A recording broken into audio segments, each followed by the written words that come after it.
Hello everyone. Today we are going to discuss a question from class 11 psychology chapter 9, that is motivation and emotion. So the question is, what are the biological basis of hunger and thirst needs? Answer: hunger. The stimuli of hunger include stomach contractions, which signify that the stomach is empty, a low concentration of glucose in the blood, a low level of protein, and the amount of fat stored in the body. The liver also responds to the lack of bodily fuel by sending nerve impulses to the brain.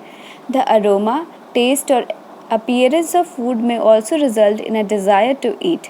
They all, in combination, act with external factors such as taste, color, by observing others eating and the smell of food, etc., to the to help one understands that she or he is hungry.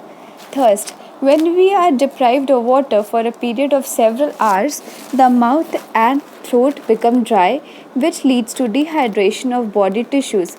Drinking water is necessary to wet a dry mouth. The process within the body itself controls thirst and drinking of water. Water must get into the tissues sufficiently to remove the dryness of mouth and throat. Motivation to drink water is mainly triggered by the conditions of the body. Loss of water from cells and reduction of blood volume. When water is lost by bodily fluids, water leaves the interior of the cells. The anterior hypothalamus contains nerve cells called osmoreceptors, which generate nerve impulse in case of cell dehydration. These nerve impulses act as signal for thirst and drinking.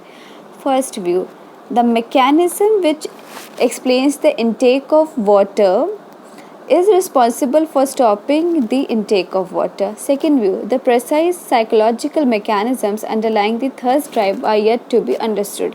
The role of stimuli resulting from the intake of water in the stomach have something to do with stopping of drinking water. Thank you. For such content, please subscribe to Intellify.